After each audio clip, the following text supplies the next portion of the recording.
Quiero preguntarle, usted fue intendente, Claudio Rego, de Santiago. Es que yo creo que aquí hay que ser súper sincero, que otra cosa es con guitarra. ¿Qué pasaría? Es decir, con lo que pasó hoy día en Santiago nuevamente, hay que repensar un estado de emergencia focalizado, quizás sin toque de queda, lo que usted ha dicho, focalizado a que, porque finalmente Carabineros está controlando el orden público, pero no puede resguardar, dicen algunos, no tiene capacidad para resguardar puntos estratégicos como el metro, supermercados o farmacias. ¿Se podría pensar en esa solución o realmente sería contraproducente dada el clima actual? A ver, yo creo que la génesis de todo este proceso de protesta no ha sido claramente un problema de orden público. La génesis tiene que ver con la rabia acumulada y yo creo que las desigualdades, inclusive lo que señalaba Roberto, que tiene que ver con esto de que mucha gente ya no cree que las cosas vayan a cambiar. O sea, el miedo que he escuchado en la calle no es solo el miedo del desborde de los actos de violencia, también he escuchado el miedo de esto no va a pasar, no va a cambiar nada. Entonces, tenemos que hacernos cargo de eso. Entonces, tú dices, ¿esto es más fuerza pública, es más militar en las calles? ¿O también es la conducción política de lo que está pasando? Para poder aislar a quienes quieren apropiarse de este movimiento social desde la violencia. Es decir, con esas palabras, Claudio, de alguna manera tú estás justificando en la rabia acumulada la violencia que vimos ayer. Yo creo que esto es injustificable e inaceptable. Y una de las cosas que me ha molestado estos días es cuando la gente empieza a ser ambigua en la condena a la violencia. Por ejemplo, yo he escuchado de algunos sectores políticos palabras como yo no amparo ni avalo esto. No, perdón. Aquí no hay que no amparar, hay que condenar absoluta y categóricamente. Dicho eso, si uno quiere aislar a estos grupos que son chicos, pero por Dios que causan daño, imaginen el daño de la gente que hoy día no tiene metro y que no tiene fuentes de trabajo. Entonces yo digo, frente a eso, la manera de hacer es encauzar políticamente, y ahí creo que quienes estamos en la política, especialmente quienes están en cargo en la política, que no es mi caso hoy día, pero yo trato de contribuir, tenemos que conducir esto. Y te doy solamente un ejemplo. Yo tuve una conversación en La Pintana con dirigentes sociales el día, una conversación pequeña, que creo que están habiendo muchas conversaciones hoy día en Chile, y me parece bien, eso para mí es un signo de esperanza. ¿Ah? Y esa gente, ¿sabe lo que decía? Ellos no tenían ambigüedad, decían, condenamos todo este tipo de actos, pero queremos un cambio de fondo. Y es verdad, la gente dice, la gente no está pidiendo cambio de constitución, pero está pidiendo cambio en la correlación de fuerzas en el poder, está pidiendo que se termine con los abusos de algunas grandes cadenas de supermercados y otros. Entonces yo digo, frente a eso, ¿qué es lo que hacemos como clase política? Y para hablar de cosas buenas, porque para hablar de cosas malas sobran horas en el día, yo quiero destacar algo que dijo ayer el presidente de tu partido, Andrés, Mario Desbordes, que me pareció que iba en la señal, en la línea correcta, y dice, ¿sabes qué más? ¿Por qué no nos abrimos de verdad ahora a un cambio en la Constitución? Y un cambio que además suponga participación de la ciudadanía. Eso me parece que es hacerse cargo y responsable. El gabinete tiene 24 horas. Yo le daría la oportunidad que muestre lo que tiene que hacer. Que salga del camarín. Pero la clase política tiene hoy día una tremenda responsabilidad de, junto con condenar este tipo de hechos inaceptables y de aislar a estos grupos, conducir políticamente. Oye, yo estoy en desacuerdo. Sí, vamos a ver, hablar de la violencia, porque la violencia se genera por algo. Hablemos de la violencia, justamente. Condenar a la violencia, sí. ¿Qué habla Aldo ahora? Sí, Lucho Ugalde en la calle entrevistó a gente que estaba sin micro, que estaba sin metro, y a pesar de eso tenían rabia y no necesariamente condenaban la violencia. Es decir, aquí hay que ser súper realistas. Hay un sector que no necesariamente es ni el que incendia ni el que saquea, pero que justifica en la rabia esto. Y lo veíamos ahí en personas afectadas por la suspensión del metro, Heraldo. Bueno, mira, yo creo que la rabia es justificada, pero creo que hay que poner una barrera muy clara con la violencia, con el pillaje, con los ataques que terminan perjudicando ¿a quién? A los trabajadores, a la gente más humilde, a las pymes. Por favor, si el pillaje ha significado que se están perdiendo empleos, que personas que tenían un negocio ahora no tengan una fuente de trabajo después de todo el esfuerzo que han realizado toda una vida. Yo en la calle me detuvo el otro día un señor que me dijo, mire, yo soy empresario pyme, tenía 4 tiendas, he perdido 2. Y en la última semana no he vendido nada y por lo tanto voy a tener que cerrar. Por favor, diga usted, me dijo, y por eso lo transmito, porque me pareció una persona angustiada. Me decía, por favor, que el Estado coloque préstamos de urgencia para nosotros, para las pymes. Entonces creo que llegó el momento de decir dos cosas, a mi juicio. Ya lo hemos dicho, el gobierno no puede hacer más juego de piernas, hacer como si las cosas estuvieran cambiando, a menos que efectivamente las cosas realmente cambien y nos pongamos de acuerdo en una reforma de pensiones en serio, con solidaridad, con pensiones dignas, que rebajemos todos los beneficios a los grandes empresarios, al 1% que le estamos entregando vía lo que se denomina reintegración, 800 millones de dólares, que controlemos el precio de los remedios, que veamos el tema del sueldo mínimo. Si no hacemos eso, entonces este cambio de gabinete significará nada. Será juego de piernas, pero al mismo tiempo, con la misma fuerza, hay que decir no a esta violencia, no al pillaje, porque ¿qué es lo que hace? Es que la persona que se demoraba quizás 1 o 2 horas en llegar al trabajo, ahora se va a demorar 3, como lo que está pasando y lo vemos en la calle. Entonces son los trabajadores, los más humildes, los que están siendo perjudicados. Entonces el no a la violencia tiene que ser, a mi juicio, absoluto, y tiene que ser de todos los partidos políticos, de todos los movimientos sociales, sin ningún pero, porque de otra manera, francamente, entonces, como país, tenemos un futuro bien oscuro, al menos que le pongamos un freno a la violencia, pero sí a la protesta pacífica, que tiene toda la justificación. Sí, Roberto, yo quería hablar de la violencia. Mira, que no a mí me ha de acuerdo tocado cómo se veía. participar activamente en ciertas acciones sociales, y generalmente la violencia se genera por irritación de las personas. Hay una razón detrás. Entonces hay que analizar qué responsabilidad hemos tenido yo personalmente y los políticos de que sucedan estos hechos. ¿Te das cuenta? A mí me gustaría saber, y lo dije ayer, el cabro que le pegaba con un martillo a una caja del metro. Ese muchacho, ¿quién lo hizo así? ¿Por qué llegó a ese nivel de violencia? Bueno, está haciendo absolutamente nada, enriqueciéndose personalmente él. A mí me tocó trabajar en las cárceles. Este país, algo está pasando. No hay ningún viejo de la edad nuestra, o 2 por lo menos, de los 3, dentro de las cárceles. Son todos jóvenes. Algo hemos fallado nosotros como sociedad. Oye, ¿cómo puede ser que este país es uno de los países que más presos tiene y pretenden meter a miles de cabros presos de nuevo?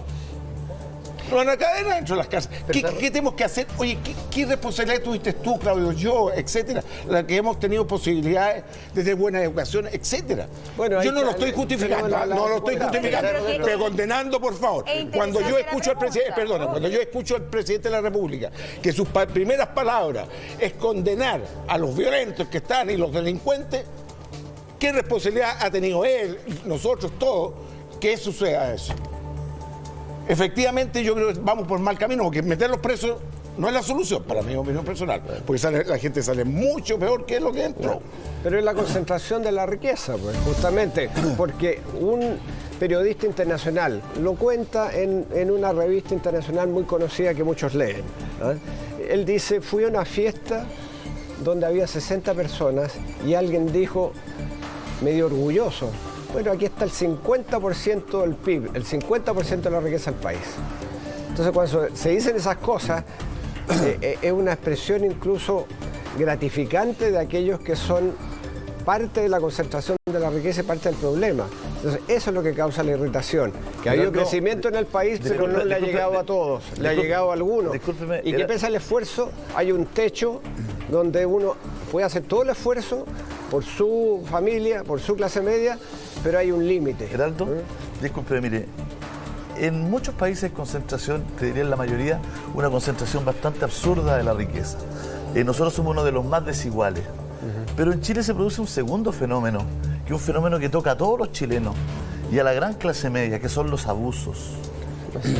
Los abusos de empresas privadas que tienen el control tarifario, ¿no es cierto?, colusión de muchos de nuestros derechos básicos. Entonces se produce un segundo factor que no solo tiene que ver con la concentración de la riqueza, en que estamos de acuerdo todos, pero se produce un factor que perjudica a cada uno de los chilenos en el día a día, en la cotidianidad, en su cuenta de la luz, en su cuenta de los remedios, en su cuenta del transporte, en su pasaje. Entonces, ¿qué hemos hecho ahí para después de 10, 12 años de protesta de la gente, 10, 12 años de reclamos de la gente, nos encontramos con un 2019 que la luz iba a subir el 19,2% y los sueldos el 2%? que el TAC iba a seguir subiendo, ¿no es cierto?, el IPC más un 3,5% y el sueldo sube 2%. Entonces, chuta, ¿qué responsabilidad tenemos también los que tenemos que legislar y tomar decisiones para que esto no ocurra? Con tranquilidad lo pregunto. ¿Puedo hacer un comentario? No, pero por favor. Bueno, mira, yo he planteado, yo he visto el debate estos días y he escuchado bastante, porque creo que, a propósito de lo que decía Roberto, si algo tenemos que hacer, quienes hemos tenido responsabilidades en esta época, más que dar recetas, es escuchar. Ahora, yo sí creo que llegó un momento para hacernos una pregunta más de fondo sobre las reglas del juego en Chile. Lo que tú dices, Julio César, tiene que ver con cómo se reparte el poder. ¿Y dónde se regula cómo se reparte el poder en una sociedad? En la Constitución. Y si tú te das cuenta que muchas de las cosas que tú planteas, que tienen que ver con cómo protegemos a los consumidores, por ejemplo, hace no mucho se aprobó una ley en el gobierno de la presidenta Bachelet, que después fue dejada sin efecto por el Tribunal Constitucional, porque iba contra la Constitución. Se trataron de cambiar las licencias de pesca de las grandes familias que tienen la pesca en Chile. Era también inconstitucional. Se le trató de dar más poder a los sindicatos. También era inconstitucional. Entonces yo creo, no quiero decir que esta sea la respuesta a todos los problemas que vivimos en Chile, pero sin duda alguna, redefinir las reglas comunes que tenemos como sociedad, de lo que son las reglas de distribución del poder y de tratamiento de la dignidad de las personas, creo que llegó el momento y no tenemos que seguir esperando. Ahora, una diferencia con Roberto. Yo tengo la capacidad de entender, de analizar por qué está ocurriendo lo que está ocurriendo, Roberto, y ver quiénes tienen responsabilidad. No todos tenemos el mismo nivel de responsabilidad. Un gran empresario que se cuidó no es lo mismo que una persona que ha tenido un cambio en el lugar del Estado. Pero ¿sabes lo que me pasa? Cuando tenemos algo, se está incendiando la casa, más que hacer mucho análisis, hoy día tenemos que apagar el incendio y ser capaces de tomar las medidas para que no vuelva a ocurrir. Y hay que hacerlo en paralelo. Entonces, en ese sentido, si se cambiaron algunos músicos en el gobierno, bueno, que esos músicos no toquen la misma partitura que venían tocando antes. O sea, habrá que tocar una nueva partitura y en la cual yo espero que las fuerzas de la oposición, somos opositores a este gobierno y somos muy críticos de muchas decisiones que ha tomado el gobierno. Pero yo pediría que hubiera también generosidad, Claudio, en un momento como este. Todos queremos generosidad, todos condenamos la violencia en este panel de forma unánime y es inaceptable lo que vemos, lo que ocurrió ayer. Pero mi pregunta era más puntual, porque no todo se soluciona con el cambio de constitución. O sea, es importante un cambio de constitución porque es el 2020 y nos merecemos conversar una constitución para el Chile de hoy, para los ciudadanos de hoy. Pero lo que te digo yo es qué responsabilidad tenemos hoy día en que muchos de los abusos que sufren los ciudadanos a diario, Andrés, no le hayamos dado respuesta con tantos años de protesta. Si este es un hastiamiento, o sea... Julio César, escúchame una cosa. Yo creo que eso es absolutamente correcto lo que tú estás diciendo. Voy a dar un ejemplo práctico. Yo tengo presentado un proyecto de ley que se está tramitando ahora, donde precisamente lo que pretende es detener hoy día, todos los abusos que existen, por ejemplo, en todo lo que tiene que ver con las comisiones que están cobrando los bancos y las casas comerciales. Ese proyecto lo presenté yo hace 3 meses. Me hago la misma autocrítica. ¿Lo debería haber hecho antes? Yo respondo, sí, lo debería haber hecho antes. Porque efectivamente ahí está el punto. Yo creo que es evidente que tenemos una deuda con las dos cosas que hemos conversado en este panel. A ver, yo por lo pronto no me compro la idea de que todo lo que ha ocurrido en estos 30 años ha sido un desastre. Porque eso francamente no es verdad, no es cierto. El país progresó. Pero dejamos atrás 2 temas particularmente importantes que fueron generando, incubando este malestar y este rencor. Los temas de desigualdad y los temas precisamente de abusos. Por lo tanto, eso es una autocrítica que el mundo político tiene que hacer. Ahora, yo lo que pienso es lo siguiente. ¿Por qué, y me quedé reflexionando en la primera vuelta, por qué se mantiene ese rencor en la calle, ese escepticismo? Porque yo creo que pese a que llevamos 10, 12 días de crisis, no le estamos dando hasta ahora respuestas concretas a la gente de cómo vamos a salir. Y yo hice una nota aquí chiquitita. Por ejemplo, el Congreso está, y lo digo responsablemente, en condiciones de, en menos de una semana, de aprobar una reforma previsional cuyo foco sea mejorar todas las pensiones solidarias que reciben hoy día nuestros adultos mayores. ¿Qué es lo que ve la gente? La gente dice, todos hablan de reforma previsional. ¿Y por qué la clase política no dice, por ejemplo, que lo vamos a resolver en 14 días? Hoy día están todas las condiciones para hacerlo. Pero habla del proyecto que actualmente mandó el gobierno o de algo o de una reforma más estructural. Pilares solidarios. Monse, lo que estoy diciendo es lo siguiente. Hay un proyecto que es muy grande, ese proyecto perfectamente se puede dividir. Podemos dejar las cosas en las que estamos de acuerdo, las que van más directamente a la vena, y dejar las cosas para por ejemplo, todo el funcionamiento del sistema lo podemos dejar para una segunda discusión. Entonces, ¿qué es lo que ayudaría, creo yo? Que la clase política, los dirigentes, yo he estado trabajando en eso, no con mucho éxito, dijera, mire, esta es nuestra hoja de ruta concreta para los próximos 45 días. En la primera semana vamos a resolver este tema. En la segunda semana nos vamos a abocar al tema de impuestos. En la tercera semana nos vamos a abocar al tema de ingreso mínimo garantizado, que tiene que ser arriba de 350.000 pesos. Eso es lo que yo siento, por eso que la calle sigue tan enardecida, porque nos ve. Yo he participado en estos días en varios matinales, entonces nos empezamos a dar vuelta. Entonces, yo creo que esa es la respuesta que está faltando. Senador, lo que pasa es que hoy día está mucho más radicalizado y de alguna manera, si uno recoge, no hay un resultado estadístico al respecto, pero recogiendo lo que piensa la gente en la calle, quiere cosas súper radicales. Eso es, pues. Sí, pero es que hoy día la gente de repente necesitaría un anuncio, no estoy diciendo que esté de acuerdo o no, pero es lo que uno palpa. Fin del sistema de AFP.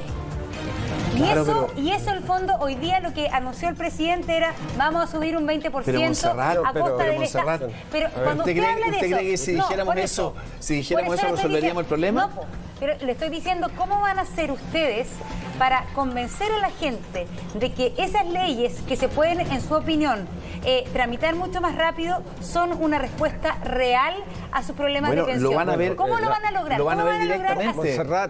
Cuando los pensionados vean que hay un 20 o un 30% de aumento de su pensión, se van a dar cuenta que estamos reaccionando, pero además seamos responsables. Alguien podría decir, mire, cambiemos todo. Reemplacemos todo el sistema tributario, reemplacemos todo el sistema previsional, reemplacemos todo el sistema laboral.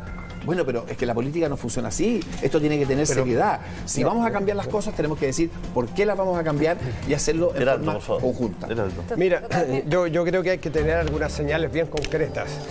Me parecería importante que el gobierno diga no más reforma tributaria, que era entregarle 800 millones de dólares al 1% más rico, que la retire, que separe el proyecto de pensiones para que suban de inmediato las pensiones del pilar solidario y nos concentremos en las pensiones de la clase media, los beneficios que tienen que tener las mujeres, porque las mujeres reciben pensiones muy desiguales en comparación a los hombres, solo porque viven más y realizan tareas que no son remuneradas, como por ejemplo cuidar a adultos mayores dependientes y tienen que salir del mercado de trabajo. Eso hay que abordarlo, pero creo que hay que hacer cosas más de corto plazo que signifiquen algo, como dice Montserrat, a la gente de que las cosas están cambiando. Por ejemplo, ¿por qué no aprobar de inmediato un proyecto de ley que signifique gratuidad en todo el transporte público para los adultos mayores, mujeres mayores de 60 años, hombres mayores de 65 que reciben la pensión solidaria? Eso cuesta 220 millones de dólares y se puede financiar simplemente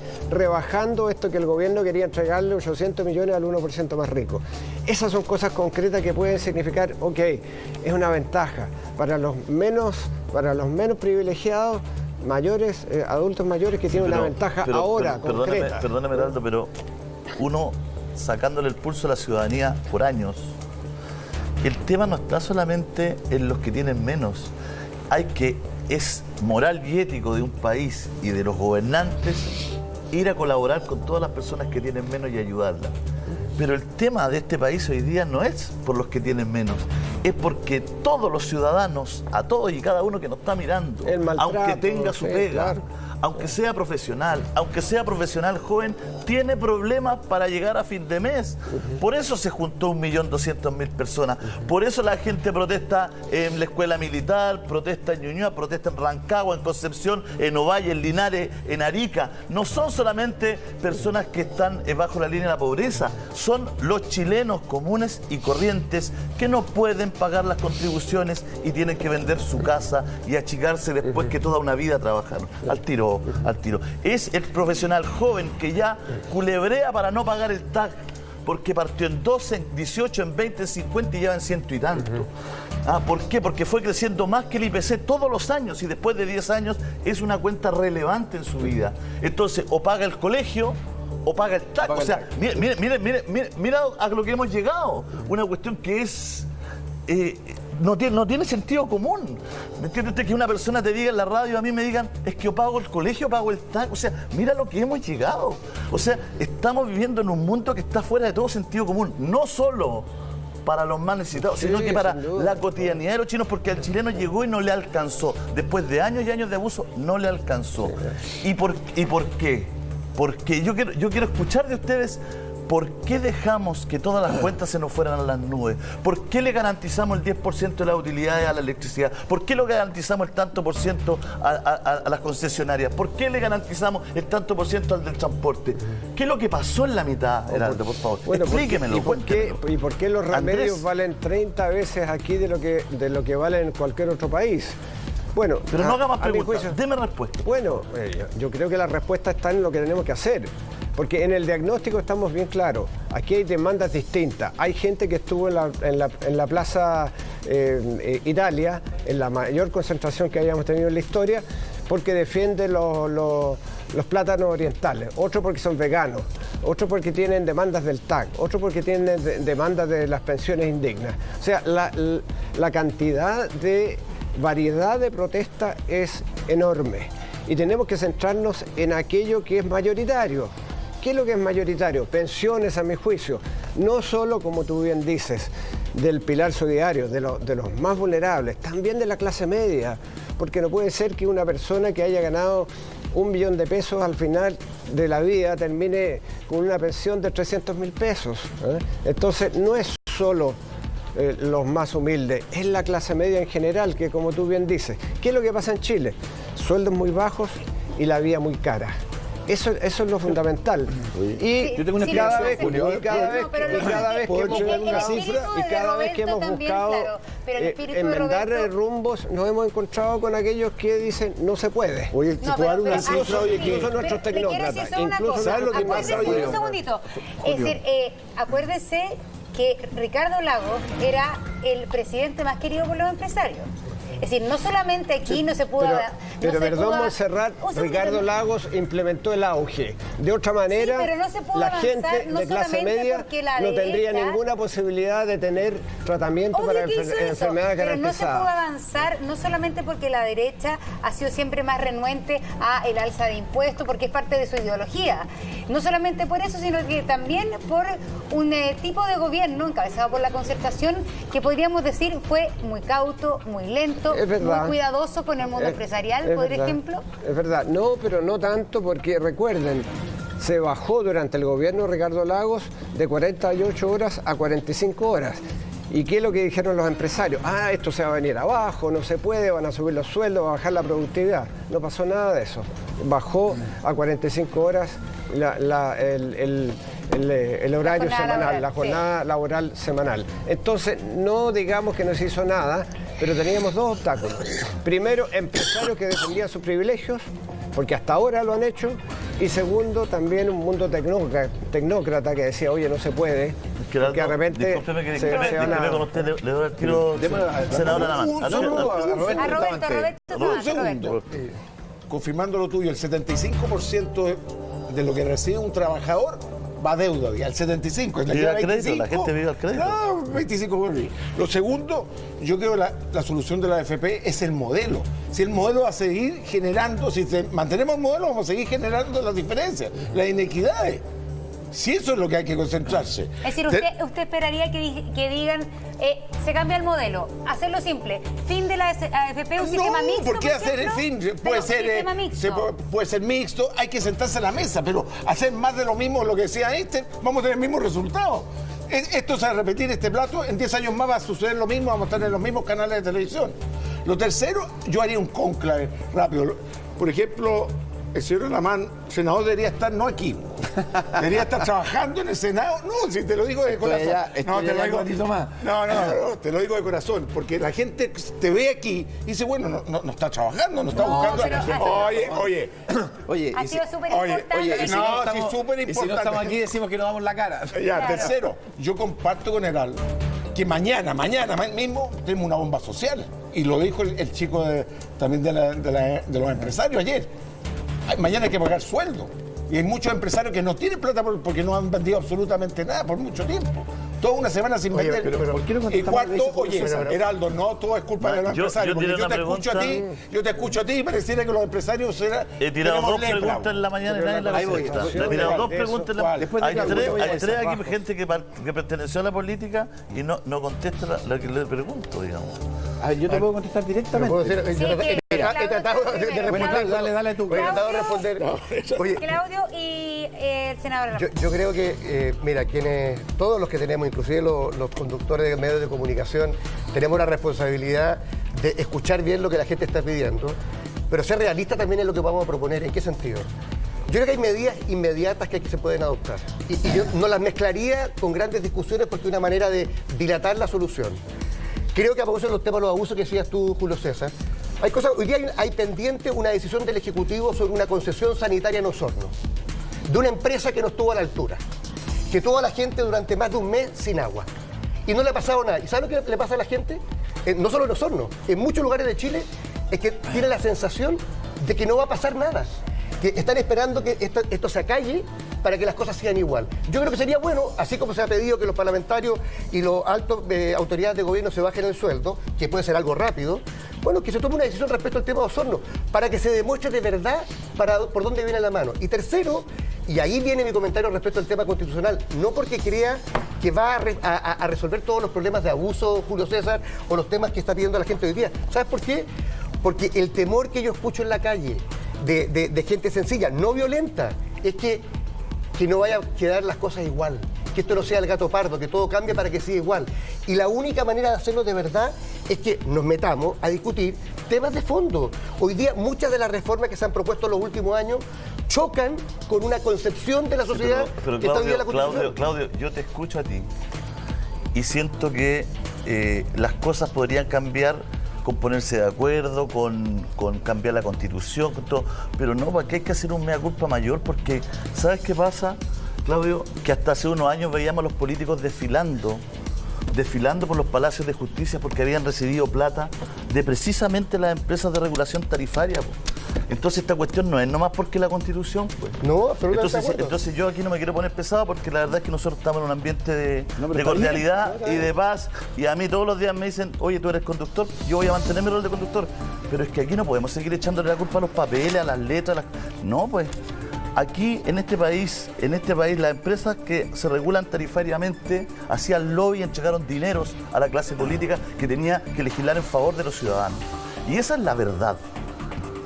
Y esa es la verdad. Y yo estoy diciendo en esta mesa, en esta mesa una verdad. Entonces la gente, esto que estoy diciendo yo lo sabe. Y lo que estoy diciendo yo lo vio en la tele, lo vio en las noticias, lo vio en los reportajes periodísticos, lo escuchó en la radio, lo leyó en los diarios, eran portadas. Entonces la gente está enojada porque dice, oye, no estuvimos a la altura y necesitamos que nos reunamos y que hagamos un pacto social donde el presidente le diga a la empresa que trataron de torcer, ¿no es cierto?, la voluntad o la justicia de un pueblo, ¿no es cierto?, o el bien ciudadano a través de entregar dinero a políticos para que legislaran, que fueran favorables a esas tarifas que son las que hoy día tiene la gente acogotada, ¿no es cierto? Y bueno, y hacer un nuevo pacto, Claro. Y decir, oye, es mucho que esta empresa tenga esta utilidad, es mucho que la banca gane, porque resulta que los dueños de la banca César, dicen, pero discúlpeme, eso, con esto termino, claro, resulta tiene que que los ser dueños, castigado. disculpe, con esto termino, los dueños de la banca resulta que ahora dicen, no, es que si en realidad hay que mejorar, pero ellos tienen utilidades que no tienen en el mundo, solo las tienen en Chile. Usted por eso está haciendo Julio, un proyecto. A ver, pero Julio, mira, primero que quiero decirte lo siguiente. Yo creo que tu interpelación es muy correcta, es justa y sintoniza con la gente. A mí no me gusta cuando se mete... Y muy calmada. Por supuesto, a mí no me gusta cuando se mete a todo el mundo en el mismo saco, ¿no es así? Y empezar a decir poco menos, porque no, todos los políticos tuvieron que ver con financiamiento irregular, porque eso no es verdad. No estoy diciendo todo. Pero yo creo, y por eso estoy diciendo que no hay que meter a todo el mundo al mismo saco. Pero yo quería ir más a la reflexión de fondo, que entre paréntesis tiene que ver con qué hicimos mal en su conjunto, porque yo lo que hay muy pelea chica que dice, no, mire, es que durante la presidenta Bachelet gobernó durante 8 años y en esos 8 años tuvo mayoría parlamentaria, ¿y por qué no hizo todo lo que reclaman hoy día? Yo creo que eso es un ejercicio absolutamente inútil. Yo creo que ahí nos pasaron, Julio César, dos cosas. En primer lugar, quizás nos deslumbramos, miren lo que voy a decir, con los avances que habíamos tenido. Porque hace un año, quizás podríamos haber estado conversando acá ¿Y cuál era el tema? El tema era, por ejemplo, la migración.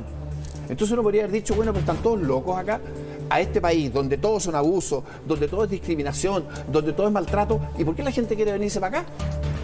¿Qué es lo que están viendo ellos que no estamos viendo nosotros? Entonces yo creo que ahí, de alguna manera, nos faltó sensibilidad, porque el país había progresado, pero no había progresado con todos, y no nos dimos cuenta con la suficiente fuerza, Julio César, de tú lo que estás diciendo.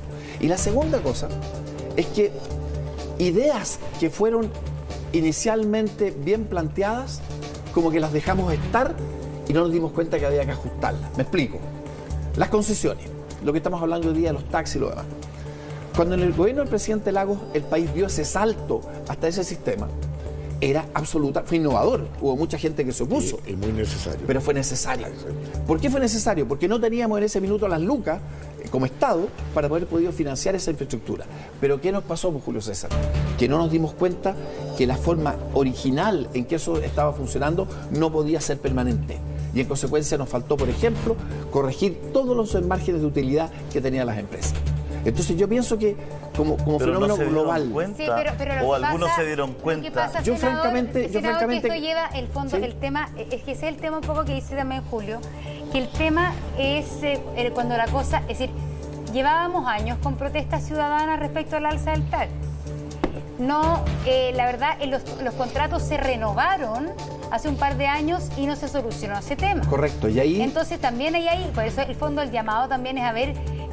¿por qué esto explotó? Monse, eso es lo que estoy diciendo. Claro, lo que, pero en el fondo, lo que deberíamos haber hecho ahí... Pero es que ahí hay un tema que es profundo, que es el tema que finalmente ustedes están con poco capital de credibilidad en este minuto para aceptar el error que se cometió. Pero estamos y es por eso que la crisis hoy día es tan difícil de desactivar, porque digan un poco lo que diga el mundo político, hay un escepticismo en la población que yo no sé cómo ustedes van a tratar de revertir. De la forma que estamos conversando. Primero, reconociendo aquellas cosas en que se estuvo mal. ¿Se fija? Porque claro, uno podría haber dicho, ¿por qué se hicieron las renovaciones de los contratos? Claro, quizás deberíamos haber tenido más fuerza todos para haber dicho, oiga, momentito, más allá de lo que digan exactamente los contratos, la legislación, aquí tiene que haber una renegociación y haber sentado en la misma mesa. ¿Sabe lo que pasa? Que la gente lo que ve y lo que hemos visto en otras leyes que sabemos que no se renegociaron los contratos no porque no veían la necesidad de la población, sino porque ustedes defendían. No, yo no creo eso. Pero es que en un montón de otros casos sí, ley de pesca, financiamiento de la política, la ley de estacionamiento que nos acordamos ayer, en un montón de cosas, finalmente, y ese es el problema que no tienen capital social de alguna manera los políticos, es que en un montón de cosas finalmente han estado defendiendo más el interés de la empresa que de los usuarios. Yo no creo, pero Montserrat, aquí lleva esa reflexión. Aquí es lo que lleva, que se vayan todos los políticos. ¿Ah? Y de ahí alguien puede llegar a decir, bueno, que se cierre el Congreso, ¿para qué sirve? No, es que eso es lo que está empezando a pasar en la calle. Entonces, digámoslo claro. Por ejemplo, déjame decirte algo del TAC. El TAC, ¿qué es lo que significa? ¿Quién encabeza las protestas del TAC? Los camioneros. Resulta que tiene un subsidio al diésel. Un subsidio al diésel, que lo pagamos todos los chilenos. Privilegiamos a un sector simplemente porque tiene la posibilidad de parar el país. Y hoy día las camionetas, una cantidad importante de vehículos todavía no tienen impuesto. Están exentos del impuesto y son vehículos diésel el 90%. Y ahora entonces protestan por el TAC. Yo diría que protesten por el TAC los que viven del autito, que tienen que ir a trabajar, pero no los camioneros, que aprovechan esta ventaja. Ahora, creo que Heraldo, le tengo una noticia, el punto, Julio César, pero déjame terminar un poquito. Déjeme, por favor, hace 2 años que hay un movimiento por el TAC, Heraldo. Sí, yo lo conozco, sí, y de hecho lo he... No son solo los camioneros. No, pero lo he propuesto, y los tecnócratas, que son de muchos partidos, dicen no rebajemos porque eso significa privilegiar al que tiene auto en vez de a los humildes que tienen que tomar locomoción colectiva. ¿Me entiendes? Es decir, eso aumentaría la desigualdad si bajamos el TAC. ¿Por qué? Porque estimulamos a que la gente vaya en su auto, en vez de usar la locomoción colectiva, el transporte público, que tenemos que mejorar. Ese es el razonamiento. Ahora, el punto es, reconozcamos que han habido errores, que los errores son compartidos. ¿Nos cruzamos de brazos frente a eso? No. Pacto social, creo yo. Tenemos que poner sobre la mesa entonces cambios radicales que vayan en sintonía con lo que no se ha hecho durante tanto tiempo. Eso es lo que corresponde, y una nueva constitución que nos refleje de alguna manera respecto a la Carta Fundamental. Yo creo, y quiero dejarlo súper claro, yo soy partidaria de la política y creo que la política es el camino para gobernar los países, por cierto. Pero lo que sí ha pasado cuando yo le pregunto esto no es que todos los políticos se vayan para la casa. No, es que en eso puede llegar. Sí, pero finalmente lo que yo estoy diciendo es tratando de interpretar una cosa que uno recoge en la calle, que de alguna manera la gente quiere que los políticos se vayan para la casa y eso es peligroso para la democracia.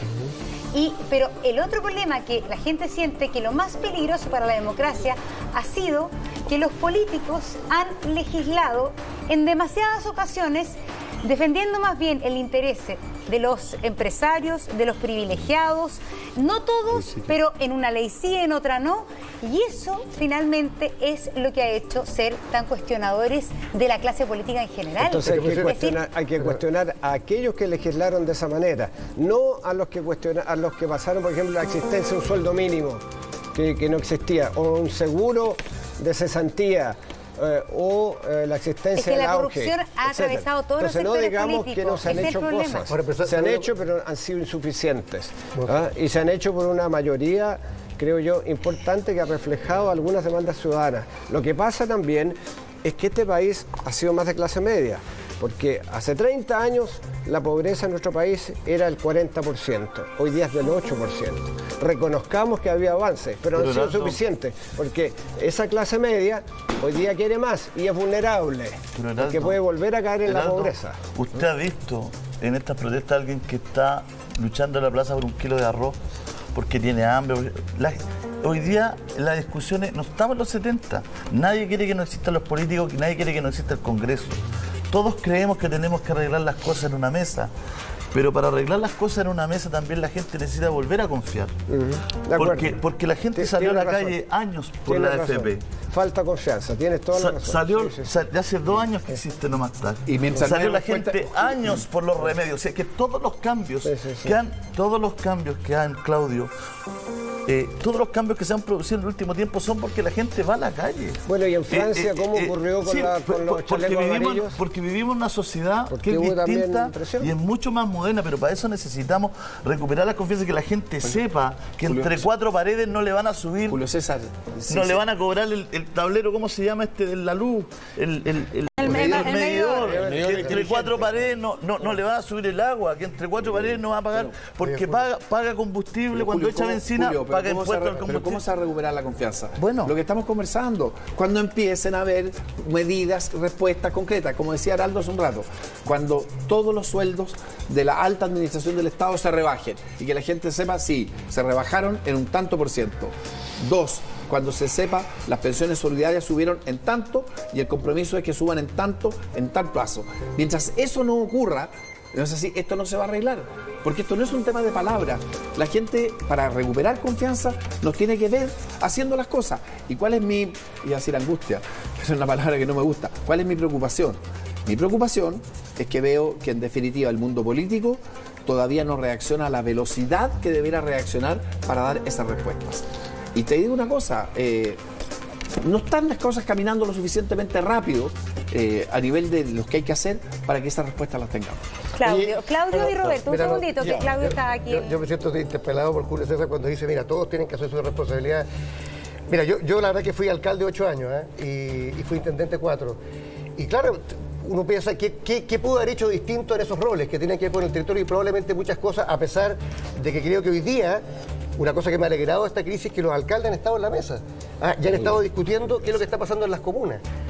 Hay un tema que escapa a lo que por lo menos estaba dentro de mi ámbito de competencia, pero yo sí creo que está en el corazón del malestar, Julio César, que tiene que ver con esta idea de la impunidad. No solamente la influencia indebida del dinero de la política, la impunidad. O sea, cuando se ha demostrado que ha habido influencia indebida, cuando se ha demostrado que ha habido colusión, cuando se ha demostrado que ha habido evasión de impuestos, esa gente ha quedado libre de polvo y paja. Yo no sé qué dirá la fiscalía de esto, pero a mí me preocupa que la gente sienta una realidad, que en nuestro país tenemos un sistema de justicia distinto para ricos que para pobres. O sea, tú te vas del metro y te califican de delincuente, evades impuestos y no te pasa nada. Eso está en el corazón. Ahora, ¿qué más podemos hacer? Digo, yo nunca he sido parlamentario, Julio, entonces tú me sigues diciendo ahora, yo me quiero hacer responsable también de que quizás deberíamos exigir más esa igualdad en la justicia. Es que tú hablaste de la sanitaria de Osorno. ¿Ah? Y la sanitaria de Osorno está en el directorio de la gente de tu partido. Entonces, yo sé que tú no tienes la culpa, pero perdóname, yo sé que tú no tienes la culpa, pero yo quiero sacarme afuera todo. En el fondo, porque esto no tiene que ver con la derecha o con la izquierda. Esto tiene que ver, no, escúchame, esto tiene que ver con que en un momento hay un nivel de influencia desde los poderosos, desde los que son dueños de estas empresas, desde las transnacionales, que manejan a la clase política. ¿Y a quienes ponen en sus directorios y todo? A los de los propios partidos. Y son los que defienden los intereses. Perdón, que son los que defienden los intereses. El Estado debe tomar una medida concreta. Esa vino dura. Eso corre para todo, para todos lados. Yo lo estoy poniendo porque esto es el azar, porque Claudio puso en la sanitaria de Oye, pero por ver. Entonces, Claudio, claro, tú dices, mira, sí, y yo te encuentro razón. No, yo digo que se aplique la ley. Perdón, yo lo digo de corazón, usted es un tipo macanudo. Lo entrevisté cuando siendo alcalde de Peñalolén y todo. Pero, chuta, usted forma parte de ese partido. Pickering, el presidente, porque voy a decir con nombre y apellido porque voy a ser responsable de lo que digo. ¿No es cierto? El presidente de esa empresa sanitaria, ¿no es cierto? Es de la democracia cristiana, pertenece al grupo de poder de la democracia cristiana. Un poquito. Entonces, chuta, la gente que está informada, la gente, los que están aquí, mis compañeros de trabajo, se dan cuenta que esto no está bien, pero no es una cosa, discúlpeme, no es una cosa de solamente decir, mira, cómo vamos para adelante, es una cosa de decir, pucha, hemos estado mal éticamente, un país que ha funcionado mal porque hemos dejado que las cosas lleguen hasta acá. Y mientras no reconozcamos que hemos dejado que las cosas lleguen hasta acá, no vamos a sacar nada en limpio. Porque para poder reconstruirnos como seres humanos y como Estado y como sociedad, tenemos que lavar nuestras heridas. Y decir, pucha, fallamos en esto, nos fuimos lo duro, nos arreglamos en esto, nos dejamos que nos financiara, fuimos frágiles en poner los límites. Y si no hacemos eso, ¿qué hacemos? Bueno, pero ese proceso va encaminado o no va encaminado. Oye, pero yo quiero decir Roberto. Pero no sé si querías contestar algo. No, a ver, el punto, si nos quedamos en eso. Un segundo. Pero yo creo que fue bien vehemente, Julio, y más allá de la responsabilidad individual que uno pueda tener, yo creo que hay una responsabilidad colectiva. Y yo creo que tú tienes razón. O sea, yo creo que esta mezcla, estos abusos que han quedado impunes, no hemos tenido la fuerza en distintos roles para poder pararlos. Y yo creo que eso es un tema que a la gente le duele y por eso que hoy día la clase política, aunque uno no sea parlamentario, está en entredicho. Y la pregunta que yo me hago, en la lógica de responder a la gente que está hoy día, ¿qué tenemos que hacer entre todos para que eso se revierta? Y yo creo que la confianza no se construye un día para otro ni con un bono 20% más. Se requiere algo un poquito más profundo, no solamente reconocer lo que tú dices, Julio, respecto a estos abusos que han habido y muchos más, porque yo siempre he sostenido, el día que la elite de este país ocupe el Transantiago, vaya a los consultorios y tenga a su hijo en liceos públicos, las cosas van a cambiar más rápido. Porque la cabeza piensa dónde están los pies y yo creo que lamentablemente los pies de muchos no han estado donde está la mayoría de la gente. Dicho eso, Julio, yo digo, si en algo puede servir todo lo que está pasando, lo bueno y lo malo, es que saquemos cuenta y digamos qué medidas podemos adoptar para adelante. Sin perjuicio de que hay que hacer lo que tú dices, y yo me hago cargo de la cuota de responsabilidad que me puede caber en no haber sido más vehemente en pedir y exigir estas cosas antes. Sí, porque aquí finalmente estamos hablando de un tema que tiene que ver con cómo se han hecho muchas leyes, pero también cómo en el mundo político está en el mundo privado. Hay una suerte como de promiscuidad entre la política y la empresa que se da con gente que saliendo del gobierno se va a una empresa y empresas que presionan en muchas veces el poder político y la legislatura. Y eso finalmente ha provocado el desazón de la gente, los cuestionamientos y la corrupción. Finalmente, que Chile, de alguna manera, mientras fue avanzando la democracia, también fue avanzando esta suerte de promiscuidad político-empresario. Y se lo pregunto a Roberto Oye, como yo comparto empresario. plenamente y te voy a decir una cosa. Los ministros, si lo llamo por teléfono, seguramente no me va a atender. Pero si lo llama Luxi, que por poner un nombre, Ajá. lo va a atender en forma inmediata. Porque ese ministro, cuando pierda su trabajo, ¿a dónde se va a ir? A la empresa grande, donde el 2% de las empresas tienen el 85% de la facturación en Chile. El 2% tiene el 85% de la facturación. Ajá. Con eso digo todo. No, en Chile todavía no hay división de las aguas. No. La política con el dinero no. Pero si es cosa ver la reunión que hizo el domingo, creo el presidente, no tengo nada contra el presidente porque me referió mucho a él, pero hizo una reunión como un cabildo en La Moneda. ¿Invitó a algún pequeño empresario? Invita a la CPC porque tiene el 85% casi del PIB. Entonces no se ha producido lo que tú dices, que no se ha producido todavía la división del dinero. Tiene 2000 y tantos años esta autor. Todavía sigue inserto el dinero en la política, digamos como el que pone la música, el que pone el dinero pone la música. Dicho pero lo más claro posible. Y no son todos los empresarios, porque siempre aquí nos hemos referido a todos los empresarios. Y tampoco son todos los políticos. Pero mira, yo me quedé pegado de nuevo con la sacar el pizarrón de Julio César. Y yo creo que tú tienes razón. Pero creo que tiene que ser más completa la mirada, ¿no es así? Yo creo que la mirada tiene que ser de la siguiente manera. Se hicieron cosas buenas y la clase dirigente hizo cosas buenas durante estos 30 años que ayudaron a que el país progresara. Sí, lo hizo. ¿Hubo cosas malas? Sí, hubo cosas malas. ¿Vamos a meter a todo el mundo en el mismo saco? No. Pero dicho eso, yo creo que las 4 cosas que tú dices tú son cosas en las que tienes toda la razón. Nosotros tenemos que decir que efectivamente no atendimos oportunamente el tema de las desigualdades, fuimos particularmente débiles en materia de abusos, hemos reaccionado tarde en materia de conflictos de interés y, como dice la Monse, seguimos teniendo una puerta giratoria que es particularmente compleja entre el mundo